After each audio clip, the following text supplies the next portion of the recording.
Bonjour à tous et merci à tous ceux qui suivent mes vidéos. Alors aujourd'hui j'ai un thème, incube, succube, femme ou mari de nuit, comment s'en débarrasser? Vous savez, je reçois beaucoup de messages des personnes qui vivent ces situations-là. Alors j'ai décidé aujourd'hui de faire une vidéo et d'en parler. Incube, succube. Déjà, il faut savoir une chose. Les incubes et les succubes sont différents des maris et femmes de nuit. C'est quelque chose de totalement différent. Voilà, même si souvent il arrive qu'on puisse faire l'amalgame, mais c'est différent. Les incubes et les succubes sont des entités ou des démons qui se nourrissent de l'énergie sexuelle des humains. Cette énergie sexuelle-là est générée pendant l'orgasme. Voilà, il y a plusieurs catégories d'incubes et de succubes. Il y a une catégorie qui se nourrit de l'énergie sexuelle générée pendant l'orgasme due à une masturbation. Si une personne est là et se masturbe, quand elle va se masturber, quand elle va avoir l'orgasme, l'incube ou le succube pour la femme viendra se nourrir. Et au fur et à mesure que l'entité est nourrie, au fur et à mesure l'entité va grandir et va toujours vouloir se nourrir. Alors une personne qui se masturbe va continuer à se masturber parce que elle sera sous l'influence de cet esprit-là. Elle sera sous l'influence du succube ou de l'incube. Voilà, et même quand elle n'aura pas envie de se masturber, l'incube qui cherche à se nourrir ou la succube qui cherche à se nourrir va vous émettre des idées, des pensées pour que vous puissiez continuer à vous masturber. Voilà pourquoi est-ce que généralement ceux qui se masturbent sont accros. Ils n'arrivent pas à s'en défaire. Parce que le mec attend. Lui, il veut sa nourriture. Il veut sa nourriture. Il se nourrit de ça. Il se nourrit de ça ou elle se nourrit de ça. C'est ce qui permet de la maintenir en vie. Mais si tu passes ton temps à la nourrir, elle va grandir plus que toi et elle va exercer son pouvoir dans ta vie. Les conséquences. Problème dans le couple. Tu n'arrives pas à avoir une relation stable. Tu n'arrives pas à avoir même quelqu'un qui veut te marier. Quand tu sors avec une fille aujourd'hui, 2-3 jours après, elle te quitte. Pareil pour les hommes. Vous voyez, en fait, c'est compliqué. Parce que c'est comme une roue. Plus tu la nourris, tu nourris l'entité, plus elle va exercer son pouvoir sur toi parce qu'elle grandit. D'accord? Et comme je disais, il y a plusieurs, comment on peut dire, il y a plusieurs modèles. Voilà. Et il y a aussi ces entités-là, qui viennent dans le rêve, coucher avec une personne. Vous êtes là comme ça et dans un rêve, vous voyez quelqu'un que vous ne connaissez pas. Souvent, il arrive qu'ils prennent l'image de quelqu'un que vous connaissez, hein, qui vient coucher avec vous. Et pendant le rapport sexuel dans le rêve, bien sûr, vous ressentez tout ça physiquement. Vous arrivez même à ressentir le plaisir de l'orgasme. Voilà. Et automatiquement, cette entité va se nourrir de ça en vous. Et il va aussi laisser des débris énergétiques qui vont commencer à salir votre aura. D'accord? Et ça, c'est une catégorie. Il y a aussi les incubes et les succubes qui ont été envoyés par la magie noire.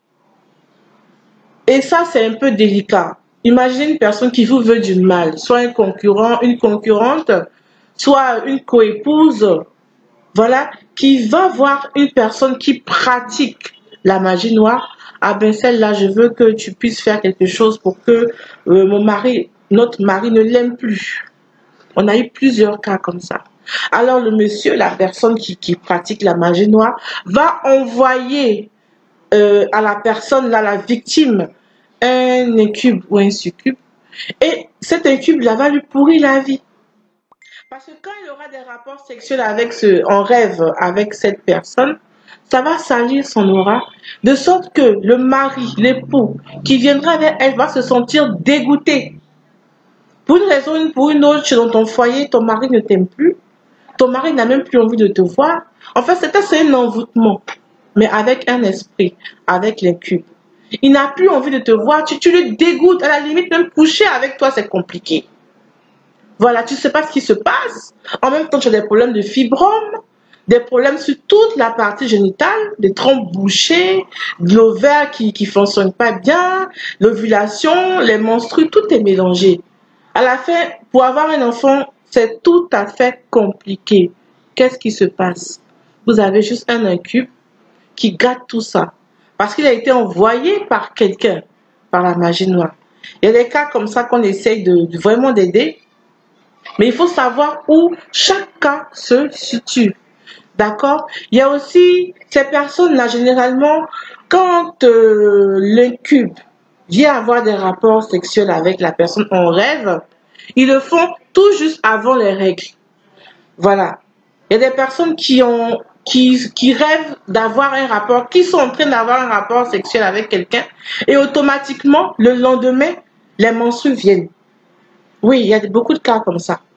C'est-à-dire qu'aujourd'hui, tu couches avec la personne en rêve, je sais pas, et tu as un orgasme. Et pendant que tu as un orgasme, le lendemain, tes règles viennent. Et à chaque mois, c'est comme ça. Lui, il ne vient pas avant, lui, il vient juste avant les règles. Pourquoi? J'avais expliqué un jour dans ma vidéo par rapport aux menstrues que pendant cette période prémenstruelle, la femme, elle est puissante. La femme, elle est chargée énergiquement. Et comment? Et l'incube le sait, il vient en cette période-là pour prendre tout ce qui est bon chez vous, retirer ça. Vous allez voir que vous n'allez pas avoir d'enfants, des problèmes avec votre mari, des problèmes pour le mariage et plein de choses. Il apporte plein de maladies. Parce que lui, il a été là dédié spécialement pour vous foutre votre vie en l'air. Parce qu'il a été envoyé par quelqu'un. Donc, il se focalise sur vous. C'est son travail. Et en plus, il se nourrit. En plus, il est nourri là-bas parce que la personne a envoyé des sacrifices, des trucs pour vous lancer un sort. Voilà, ça, c'est une catégorie d'incubes et de succubes. Il y a aussi ce qu'on appelle les esprits humains de la sorcellerie. Voilà, ce sont aussi des esprits qui viennent coucher avec des personnes en rêve. Mais par contre, ceux-là, ce ne sont pas des esprits. Ce sont des êtres humains, mais qui sont sorciers, qui pratiquent la sorcellerie négative. Ceux-là, ce ne sont pas des esprits. Ça peut être une personne normale qui pratique la sorcellerie et qui vient dans le rêve coucher avec la victime.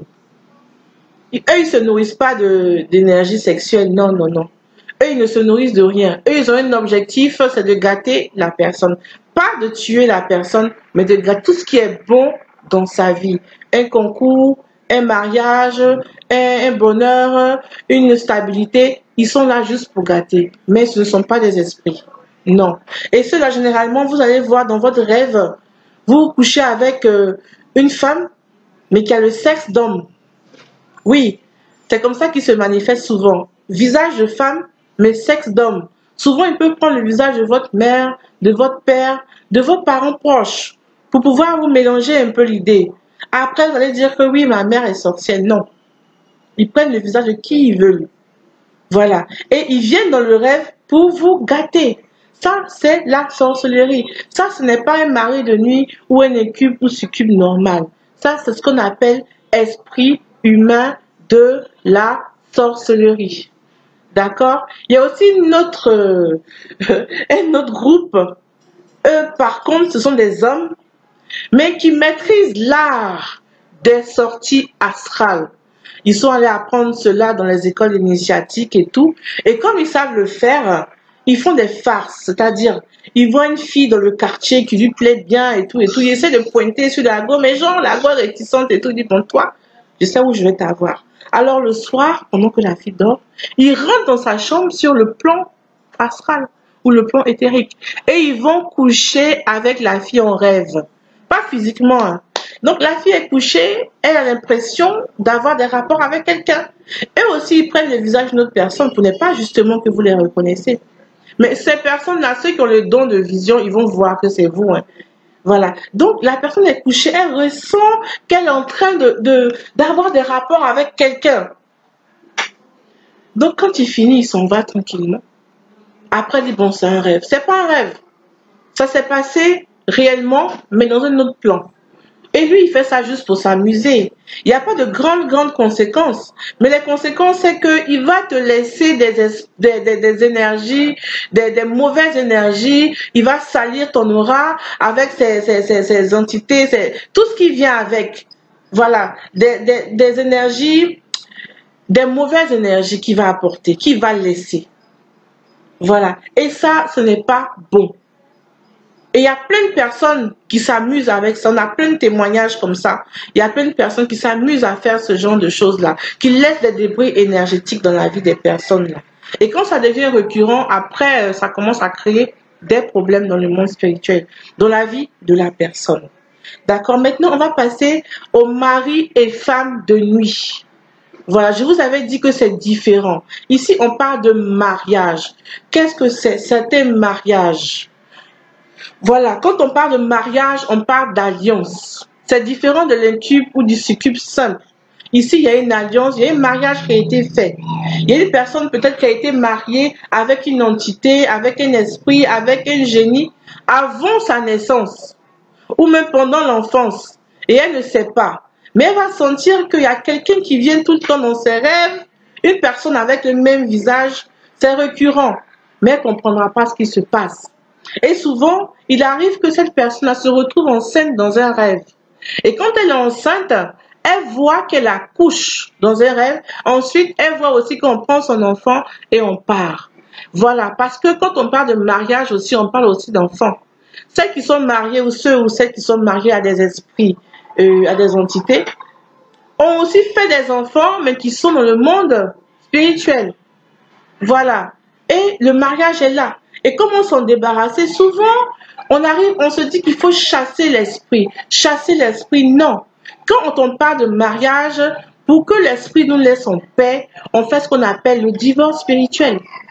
Il faut faire un divorce. Parce que plus vous chassez l'esprit, plus ça crée des problèmes à la victime. Elle peut devenir folle, elle peut mourir. Oui, j'ai déjà assisté à ce genre de cas. Voilà, j'ai déjà perdu une amie, une personne qui comptait vraiment pour moi dans cette situation. À l'époque, je n'étais pas vraiment très instruite en matière de spiritualité. Et donc, c'était une femme vraiment très pieuse, qui aimait Dieu, qui était vraiment croyante.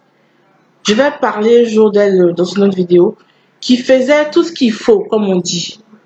Mais on n'a pas fait aussi tout ce qu'il fallait pour pouvoir l'aider parce que à l'époque, il faut faire la délivrance. Et à la fin, ça hérite l'époux spirituel. Et soit il prend sa chose, il s'en va avec, soit il la rend folle. Voilà. Et donc, c'est pas tous les esprits qu'on chasse.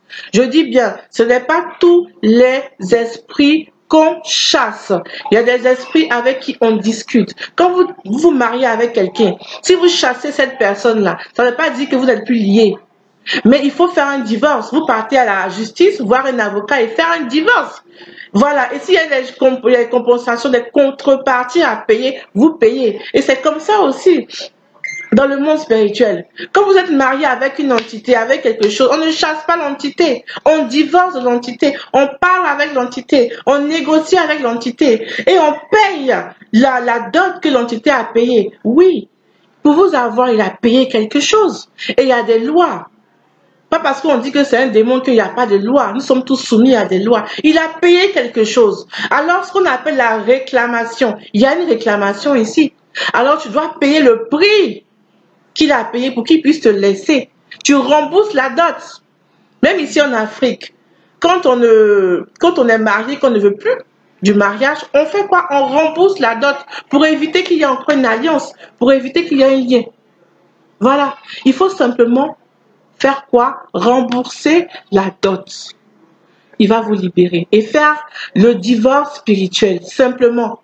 Pour éviter d'aller faire des roues cascades, des délivrances qui vont faire 2 ans, 3 ans, 5 ans, 6 ans, ne plus finir à la fin. On n'a pas de solution. Voilà. Et donc, cette catégorie-là, mari et femme de nuit, est très difficile à gérer, à délivrer. Il faut trouver une personne hautement spirituelle qui est vraiment versée dans cette, je peux dire, dans cette histoire de mari de nuit-là, pour pouvoir aider la personne à divorcer. Voilà. Donc, c'est pas tous les esprits qu'on chasse. C'est pas tous les esprits qu'on chasse. Il y a des esprits qui ont des réclamations. Et cela, il faut savoir comment travailler avec eux, comment les faire partir tranquillement. Alors, dans la prochaine vidéo, je parlerai de comment s'en débarrasser et comment en finir une bonne fois pour toutes avec tous ces esprits qui nous fatiguent. Merci et portez-vous bien et bonne journée. Que Dieu vous garde, que Dieu vous bénisse. Bisous.